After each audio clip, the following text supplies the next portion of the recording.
perceive Hasbro's poor distribution. Hello, my baby! Hello, my honey! Hello, my ragtime gal! Suddenly you kissed my wife! Baby, my heart's on fire! The studio series scatters its focus across several lines, but always grounded in TV and movies for inspiration. Behold Deluxe Perceptor from the 1986 animated movie. As weird and disjointed as that movie was, one of the weirdest choices was that Perceptor got a lot of screen time in a movie where they mostly hyper-focused on the new characters, even going so far as to kill off many of the classic characters, including Optimus Prime, to clear room and toy department shelf space for the next generation. Yet somehow Perceptor, who was not one of the new characters, was spared. So it makes sense that the Studio Series 86 line would drag him in at some point, check out his box with no plastic window, and make sure nobody pilfered or toy swapped, you suckers.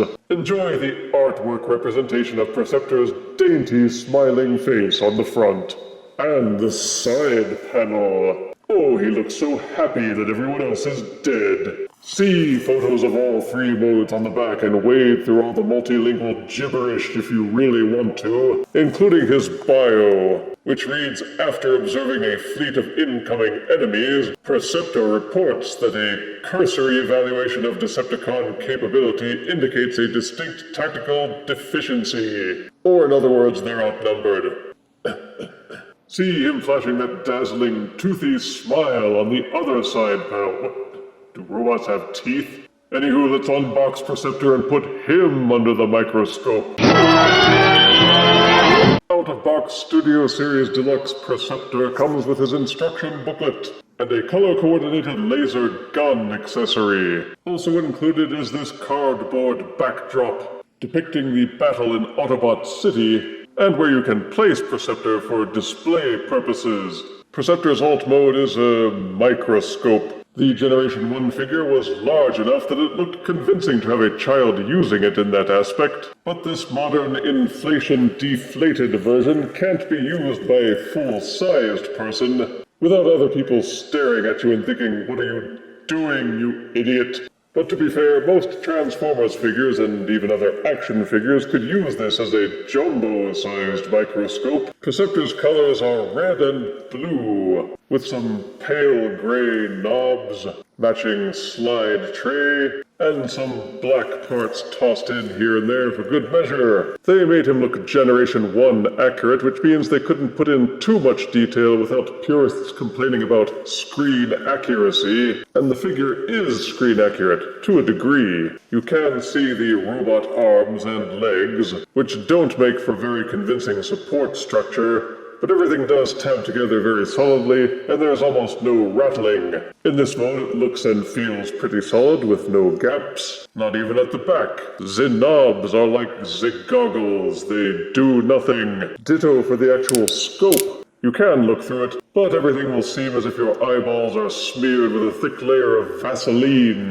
The scope can be lowered and raised, and the ratchet makes a satisfying clicking sound. Untab the transformation joint and you can get even more range of motion out of it. And you can put stuff in the examination tray, if you can find items small enough that they won't look ridiculous. Beyond that, there are no other real gimmicks, there are no wheels, but it will slide on a slick surface. You can pick it up, or put it down. Why, the possibilities are almost limitless. There are 5mm ports, either on the knob support or the tray support, and there is one on the back. The problem is that the weapon was molded with a stock, and every time you try to insert it into one of these pegs, the stock bumps into the body and doesn't allow much for good grippage. And the fit is really tight, you have to mash this thing in. So there are only limited options for accessorization. It's technically a triple changer, although the third mode is a joke. Basically, you tilt the microscope backwards, rotate the tray supports down, and rotate these joints to invert the whole thing. On the inside, you will see this little divot, which fits into this peg next to the knob. Line those up and peg them together. Repeat for both sides. Angle the scope properly, and this is Perceptor in his tank mode. Stop laughing, this is supposed to be awesome. But yeah, it's not very good, is it? As unconvincing as Perceptor was as a working microscope, he's even less convincing as a military vehicle. The only tip-off that this is a tank are the treads which are molded under the legs. But they have no paint, no coloring, besides the same red plastic and no actual wheels. So the treads also do nothing. Why they left the tray up, I'm not sure. It actually looks a bit more solid and tanky if you rotate the tray down. There's no articulation beyond being able to raise and lower the scope. He could just as easily pass off as another sound wave. And as you can see, it's gappy underneath. This mode just seems half-baked in every sense of the words. And I can only see it being used if the owners get bored of the robot mode or the microscope mode. Looks as if the triple changer curse has hit this mode square in the face with the ugliest stick. Whether as a microscope or a tank, the transformation to robot mode is fairly intuitive. Unpeg the robot legs from the side, angle them back down, rotate the pelvis so that the smaller metallic dot is pointing out. You'll have it wrong if you have the larger dot pointing out. Angle the leg down on this hinge. Rotate it so the foot is facing forward, and flip out the foot. Going up to the knob support struts, they fold out from the side, then go to the scope, and flip down this tab which was clamping in the scope. Fold it all the way down, then angle the arm up so that this blue tab pegs into this red tab. Rotate the arm so that the ball socket is pointing down, angle down the arm, and flip the hand out from inside the forearm. Repeat for the other side, except the scope is attached to that tab. There's a secondary hinge on the side of it. Angle it down, and angle the scope so that the scope is lying flat on the shoulder. Then angle up and tab in the other arm the way that you did on the other side. As you can guess, the robot head is rotated towards inside the back. Flip it upward and rotate the head so that it faces the robot chest. The robot mode is clearly the one that the other modes were built around. When I first saw photos of the Studio Series Perceptor, I feared it was just a reconstituted version of the Titan's Return version. But once you have this one in hand, it's clear that's not the case. They may look similar, but that's only because the character itself is so simple. The colors are clean, mostly because there's nothing too complicated to mess up. While he doesn't have nearly as much sculpted detailing, the details that he has breaks the monotony, so he doesn't look too flat. Nothing really stands out in terms of features except the Soundwave-esque chestal area, and the now shoulder-mounted scope. The head sculpt looks good, although the robot lips are definitely not smiling that toothy grin which was depicted on the box art. He looks much more dour. One of the legs flops around a little, but everything else feels nice and tight, and the main hollowness that you find is in the ends of the forearms, and on the back, where the head flips in. You can still raise and lower the scope, and even tilt it to the side if you want more room to rotate the head. There are 5mm ports on each shoulder, one on the scope, one on his back, also the ports on the ends of the fists, and one at the bottom of each foot. So there's decent potential for customization, though not with the default weapon, because again, that bullet magazine is just perfectly situated so as to block it from fitting decently into most of them. Best to just put it in his hand and let it be. Maybe it's just my copy, but the peg on the weapon feels too large for almost all the ports, and you really have to push it in with some force. I don't want to because of the potential for stress fractures. The plastic seems a bit thicker, and thankfully there's no cheap rubbery junk. For articulation, the head will do a full rotation and waggle a little bit in its ball socket. Each shoulder is ball socketed for full rotation, and you can splay them out. Each arm has a bicep swivel, and each elbow will bend in 90 degrees. The waist will rotate 360 degrees.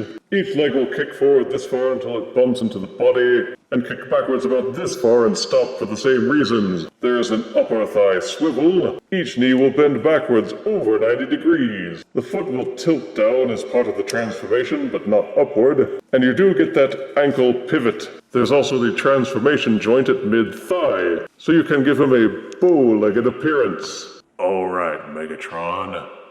Draw. For size comparison, here is Studio Series Deluxe 1986 movie Perceptor, next to Kingdom Voyager Blaster, and Earthrise Leader Optimus Prime. Here is 86 movie Deluxe Perceptor, next to Earthrise Deluxe Wheeljack. And here is Deluxe movie 86 Perceptor, next to this portal gun.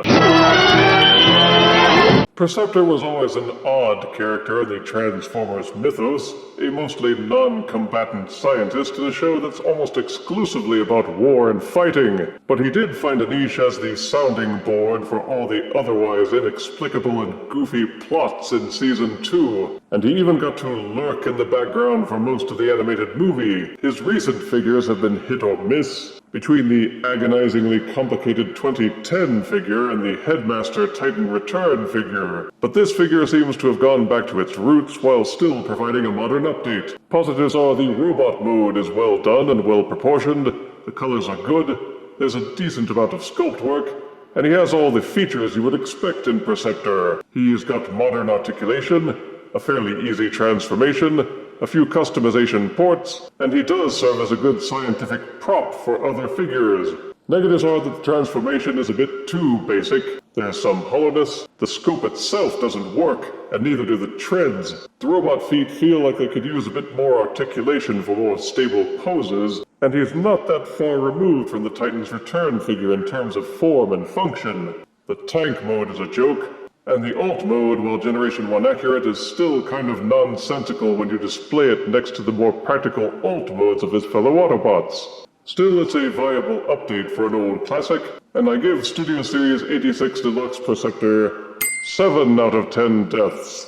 A score approved by science. If you refuse me, honey, you lose me, then you'll be left alone, oh baby, tell and tell me I'm your own.